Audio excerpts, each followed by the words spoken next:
All right. Yeah, we're gonna split that out though. We're just gonna start a separate channel so it doesn't get all convoluted and we piss off a fan base. They'll be fine. All right.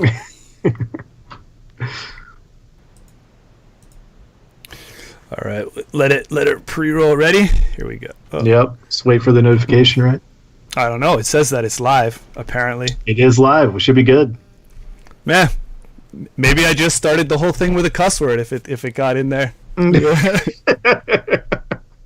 That's so funny. That's what we do. Welcome everybody. Holy smokes! It's spoiler season and things are heating up. Today we're joined by a special guest, Glenn from Alter Egos. Glenn, what's going on from down under, man?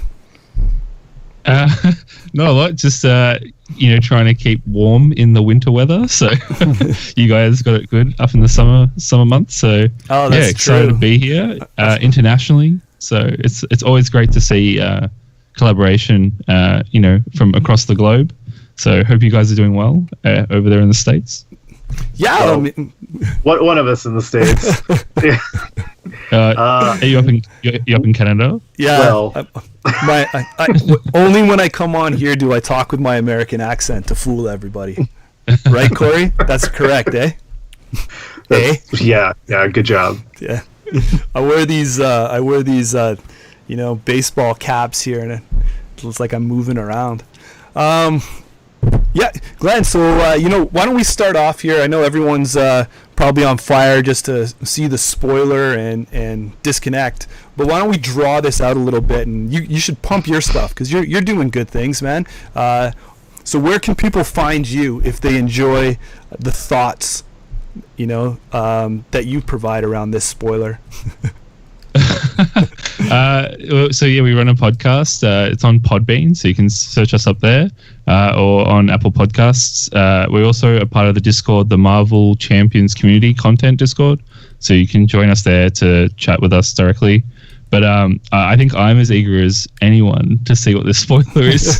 So you can check out our content, but I think you guys are doing great stuff. So it's why I'm here, because you guys are the ones that are making great content. Well, thank you. Appreciate that. Yeah. What a good guy. Yeah. All right. Nice things get you places. I tell you, it gets you to bad publicity. I don't know what that means, but but I guess since we're veterans to this whole thing, I should say then, I guess, right, Corey? Find his cast in the description below.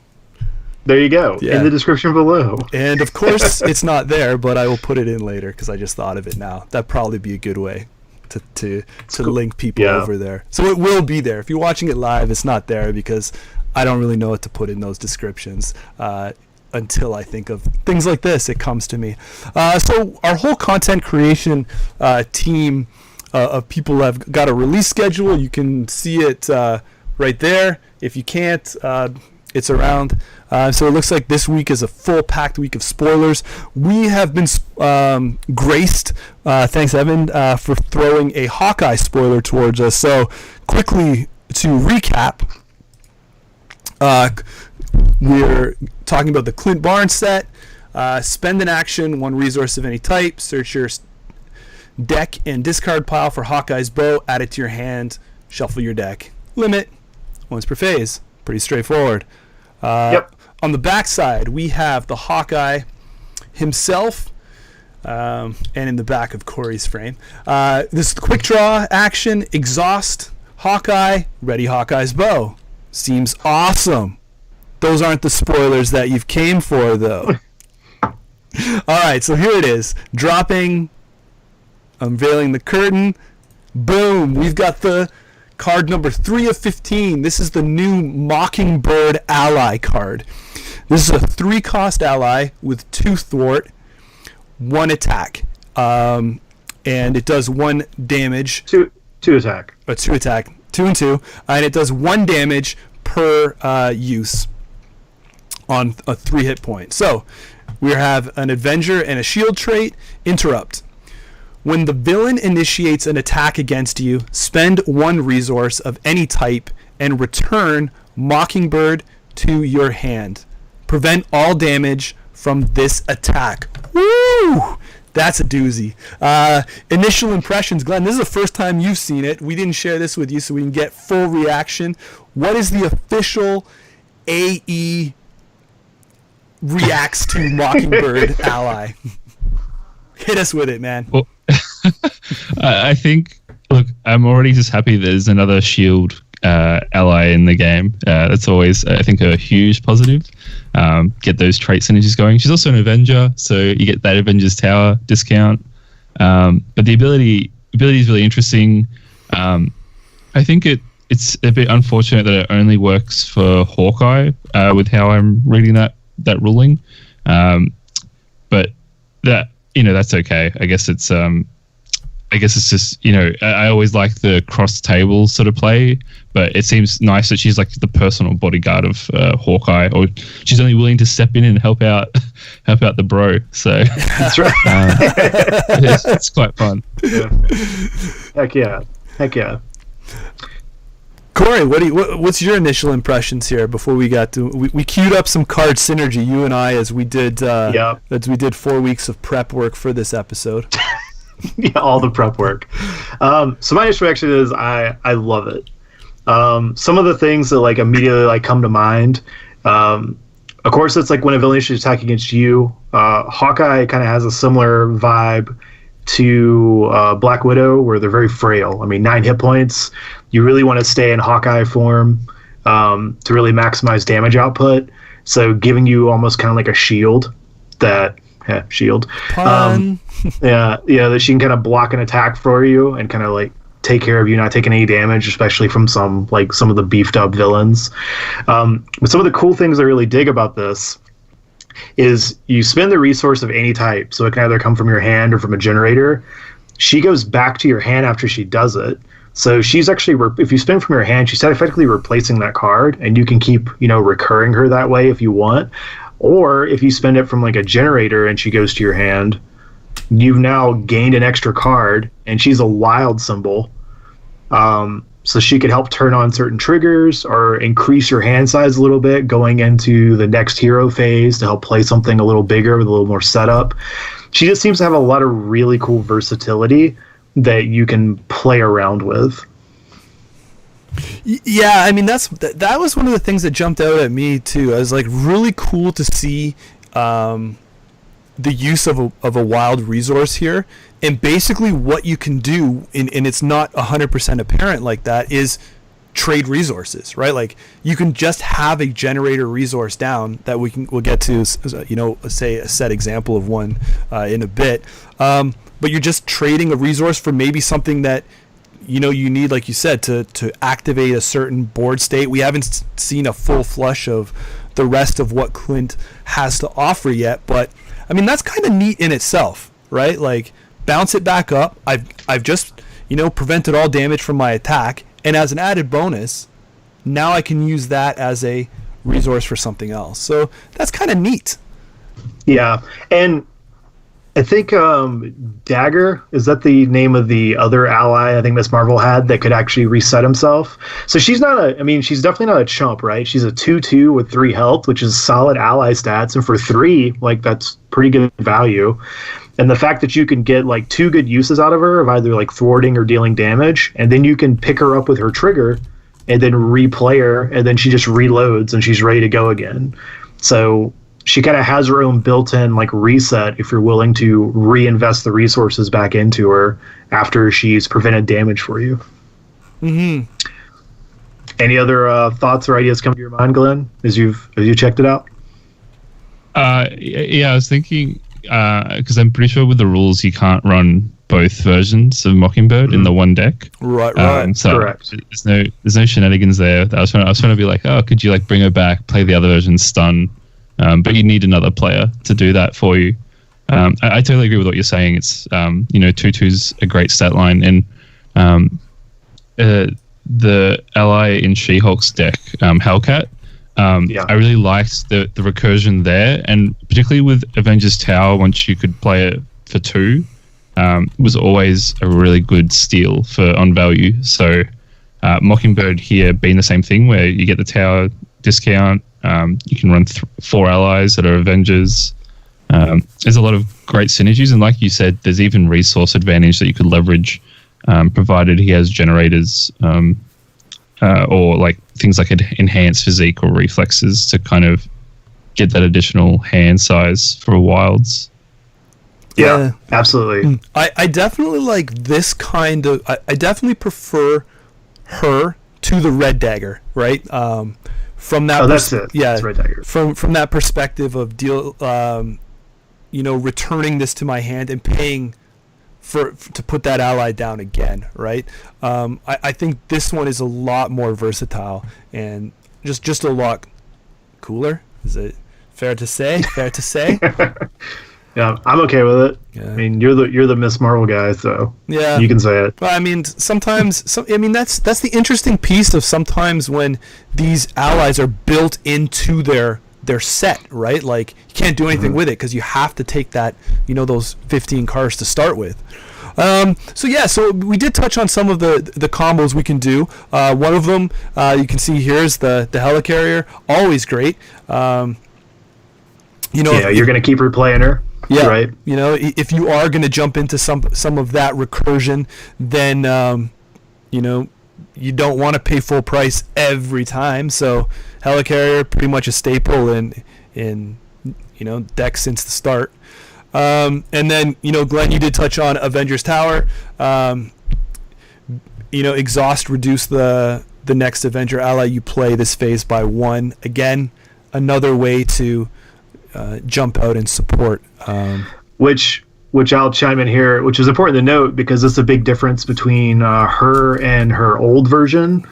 Is she lost Spy, which was on her neutral, but she gained the Avenger trait on this one, so she's eligible to trigger off the Avengers Tower and stuff now. Yeah, I'll pull that one up right here. You can see it's like the original Mockingbird is still a 3-cost ally. It was 1/1. After Mockingbird enters play, stun an enemy. So it was famous in those, cap and stun builds there. Still 3 health, and still 1, damage to use her. And as Glenn mentioned too, it's the same Bobby Morse Mockingbird, so all that stuff synergizes, so you can't double stack this in your deck. But if you have a partner or someone else you play with and they want to use it, but you also want to be careful so you guys don't block each other from playing your own allies and stuff based on the timing of the board state. It can get a little awkward. Yeah. Getting into some other cards that you see, it'd be interesting. We haven't seen Hawkeye's full set yet, so we don't know what aspect he's going to pair well with. But obviously when you get into the conversation around allies, you can think leadership. You can think of anyone that's playing a make the call here. This is great to kind of bust her out of the Hawkeye shell, right? Like if there's somebody that really needs her and you've built an awesome Hawkeye kit, somebody wants to make the call, you can pay the printed cost of an ally in any player's discard pile and put that ally into play under your control. So now you can share the love, right? So someone else, the leadership player, can start recurring your Mockingbird. Yeah, it's great. Corey, you had some interesting thoughts around this. Do you want to talk about that now, like as far as like someone stealing it, and like re-triggering it? I mean, that's always the weird thing with make the call, right? Because you're taking someone else's card and you're effectively putting it, like in your deck, but then like you do the trigger of Mockingbird, you bounce her back to your hand, use her for a wild resource to play something bigger, and then if another player needs to kind of get that bodyguard effect, then the leadership player can make the call for the Mockingbird. Now they have a card that they can spend and trigger and bounce back to their hand, and then they could spend it for a resource or have it where they can play it again, and then they can kind of take and use that shield. It can make some pretty weird, interactions and stuff bouncing around, but it seems cute. Oh, well, it is what it is, right? But I think, I mean, make the call. It all depends on the allies that are out there and what you're needed. But this is a great one if somebody's low on health. Make the call, pull them over, use them as that, shield and deflection, especially in the later game states, right? When you're just all holding on by a thread. Yeah, and if there are a lot of like those Avengers builds and stuff like that too, I mean, she's got the traits to definitely like line up with a lot of things that some of those leadership decks can spike off of. So. Right. You know. Another one that we've seen, again, this is our talk where we said, you know, to keep your hand size fat, you want some of these upgrade cards on the table that are generating resources for you. You can see here we've used enhanced reflexes. When you play it, you throw 3 counters on it, exhaust it, and remove an energy counter from it, and generate an energy resource. So things like this are going to be able to help you save hand cards and save damage too while you trigger it.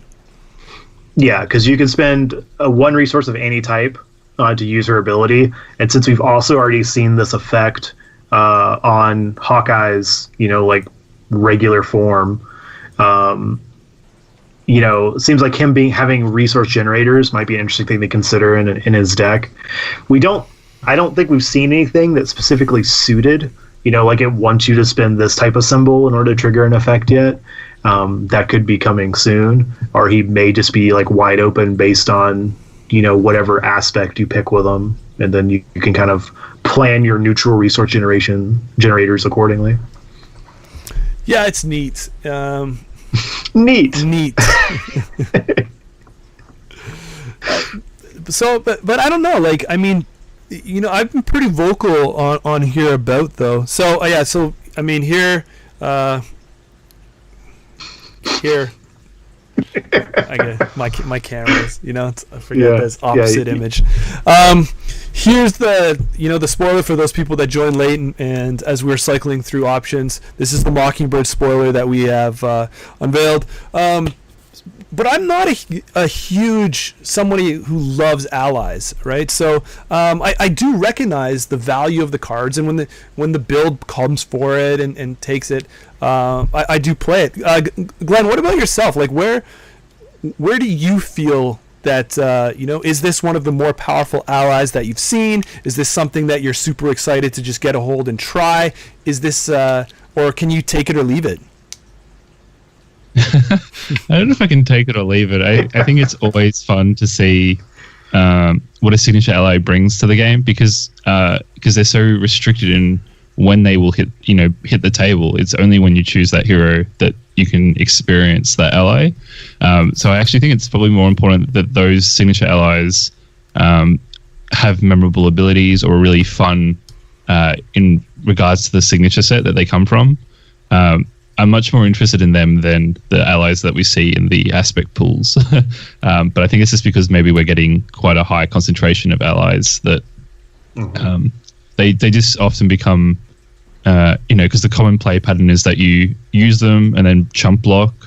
And so I actually try to find decks when I'm playing multiplayer that don't rely as much on allies. I've tried to just build some event-based decks, or like Miss Marvel I always found was fun, because you could kind of focus a bit more on the event side. And with Hawkeye, I'm hoping the same thing, where it's like, I mean, obviously he comes with leadership and that's great, but I'm more interested to try him with a deck that tries to thin out so that you can find the arrows and then just play around with the arrows more so than the allies. It sounds like you and me would build the same style of play there, right? Because I'm the same. I'm love the events. I love that. I mean, that's why this one. I mean, I love that it's a wild resource, because most of the time I find sometimes I'm more, the allies border on a little too expensive for the styles that I build. So I'm using them just as an included resource. And when you can get a wild resource in there as an ally, to me that's even, value increase. Sweet. Hi, my name is Corey, and I'm a solo leadership fanboy. So I'm a big fan of allies. You have the problem. Yeah. Leadership fanboy. I always get excited when I see new ones, anything to trigger, and the cool combinations and stuff you can find. I've actually gotten to the point where I can't fit them all in a deck, because there's now become enough like useful ones. I wouldn't say amazing ones, but useful ones that can find a purpose in those type of builds, that you just have to now try to find ways to, like, to whittle them in between like the enablers and the cool like little like tricks and buffs and stuff like that. But this is definitely like a really cool one, and it seems to play really well into some of the things you can do with the leadership aspect. Yeah, holy smokes, man! Like our spoilers are already up on Hall of Heroes. That guy moves quick. Dude's a beast. Yeah. Cool. Well, I think that's everything, right? Yeah, from the 10. So, what about breaking down, Corey? Like, you're a leadership player, you say. So, where is this ranking in your kind of, I don't want ally. I don't want to put you on this. I'm not going to put you on the spot because I'm not going to steal content from other shows. But where does this rank in your top? Is this ally hitting your top 5 allies? Is this a top 3 ally, or is this like a hey? Thanks for the include. So.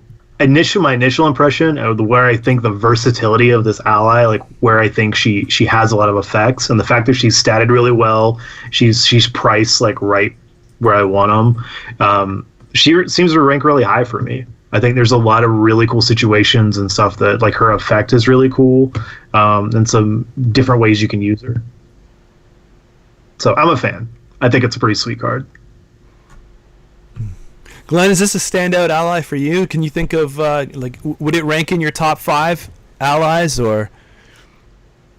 Oh, across the entire game, that's a tricky one. I think isn't this awesome? Just going live like this and being put on the spot and thinking about everything, and then now you're probably thinking, "Oh, I better not say anything because if I'm wrong, I'm gonna get ripped." I always think that Alt Egos has the most lukewarm of takes. So I think 3 cost and having a 2 thwart stat line in a hero that I don't think we've seen many ways for other threat removal.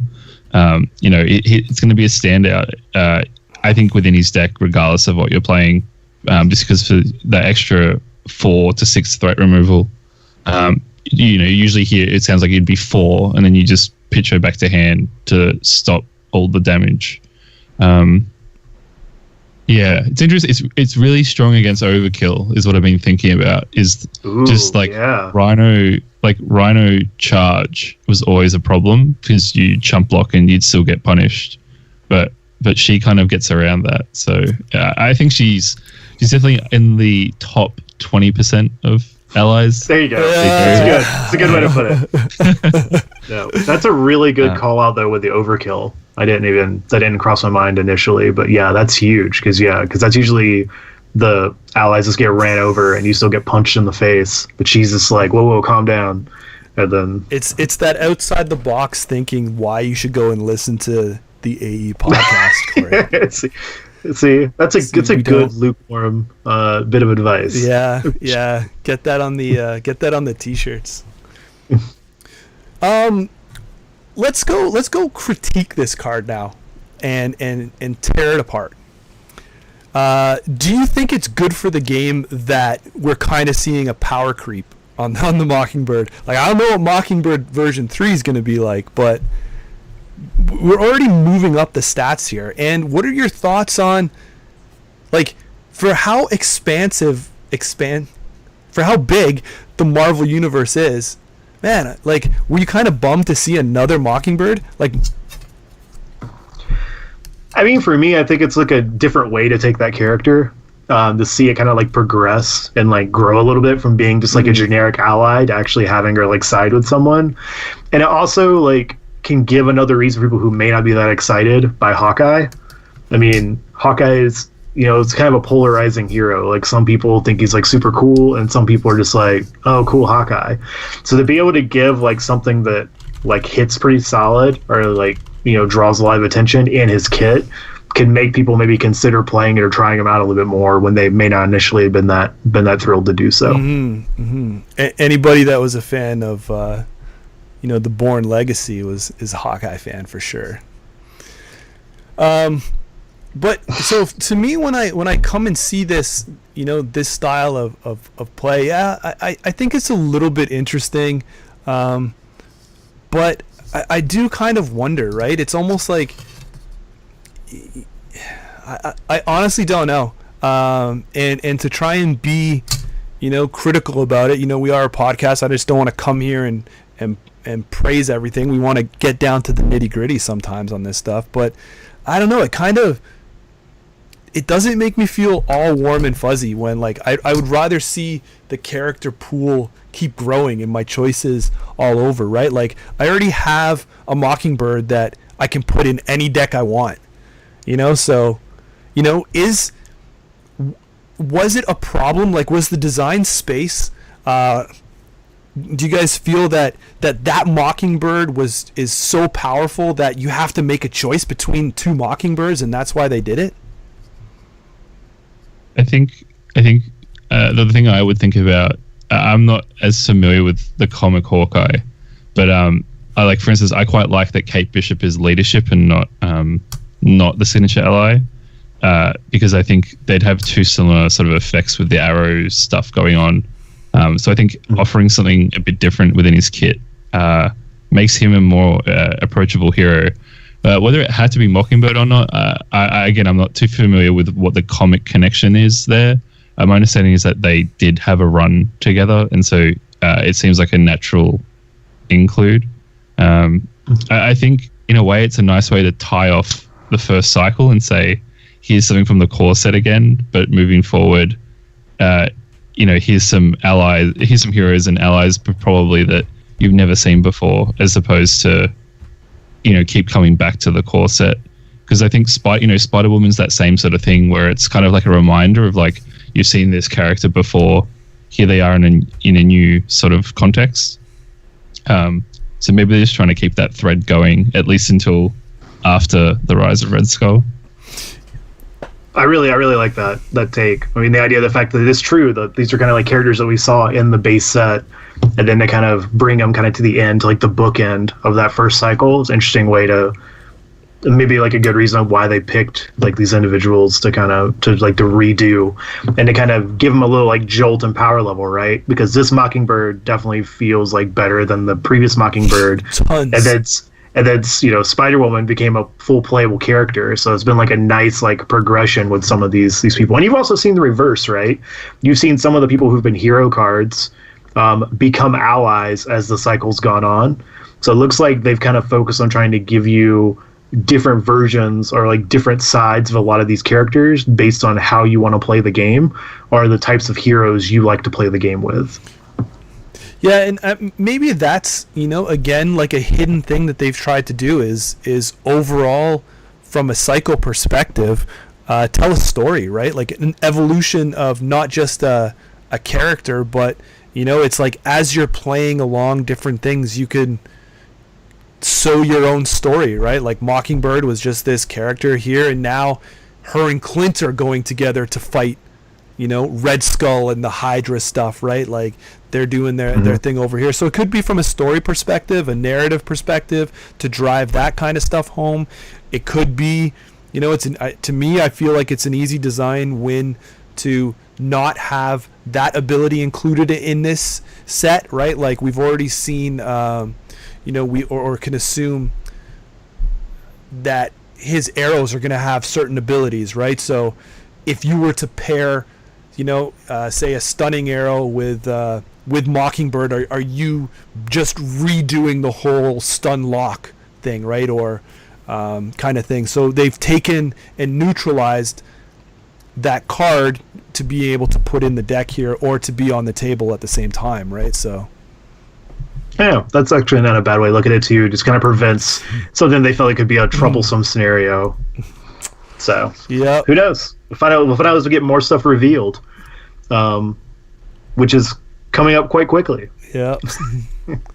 Yeah, and I mean that's kind of the discussion that we've moved along for a good 30 minutes there. So kind of going to wrap things up. Corey, any closing thoughts? Just to kind of touch on a few things in the beginning. Again, we have the schedule which is below me somewhere. I don't know the angle I'm going to be on, so I'm going to point all over. Yeah. But of other content creators, and they'll have their spoilers, so please check it out. Please support a lot of the other groups. I think tomorrow is, am I reading this right? Teenage Student Winger Words. Okay, I think it's like a blog. So check it out, see if they'll post a spoiler. Go from there. Cool. Glenn, I guess when you your closing thoughts, do you guys have a date on your spoiler yet? Yeah, I think it's August. Well, I guess for Australian time, it will be August 24th. I'm not sure what that means in the world, but it'll be the 24th. So we also got a Hawkeye spoiler, so there'll be a bit more of the connecting threads, hopefully. Ooh, nice. But, that's awesome. Yeah, I'm excited to see what everyone brings to the table. I think, not to get a bit meta, but having a spoiler season for this game is really exciting because it's one of my favorite things about the competitive card games I used to play, just the spoiler season. So the fact we're getting it for a cooperative game is very, very interesting and also a very positive thing. Yeah, absolutely agree. It's cool. It sparks a lot of discussion before the cards actually get in your hands, and you get, as you've mentioned, you kind of see the pieces of the puzzle like bit by bit, and then hopefully things start to come together as you kind of work up ideas and theorize over each card like individually. So, yeah, sweet. I mean, we've already seen the other like cards that were spoiled. You can check out Hall of Heroes, but there was the leadership ally, right, Black Knight.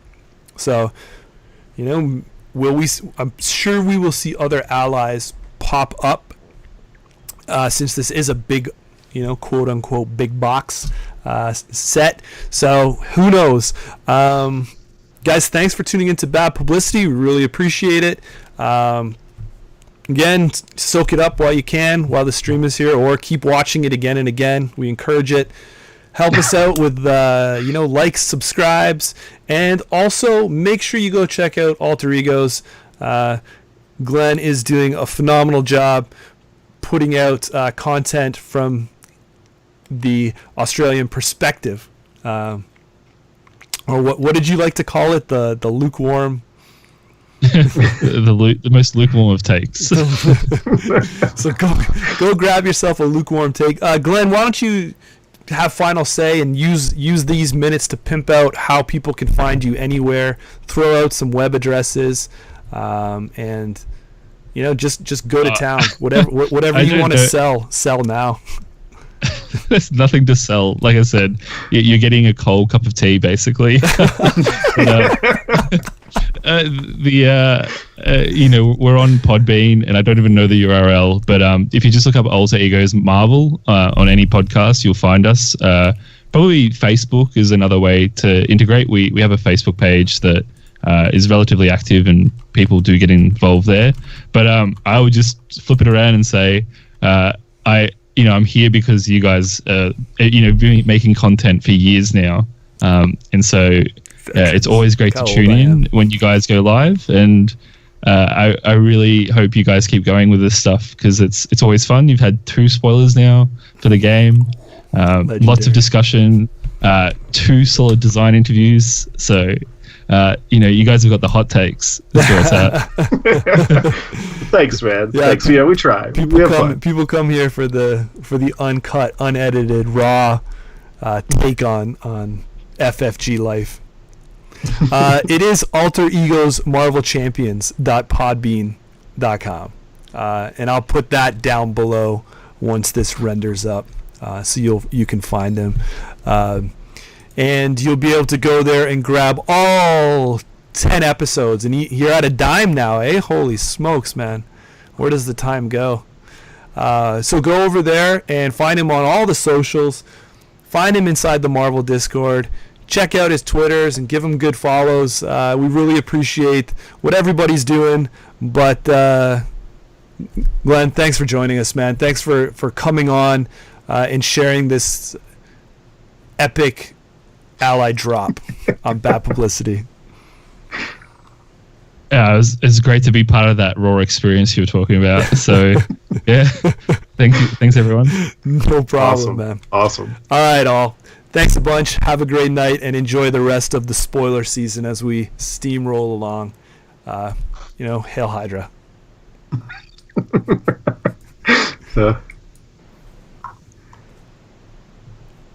Man, could you believe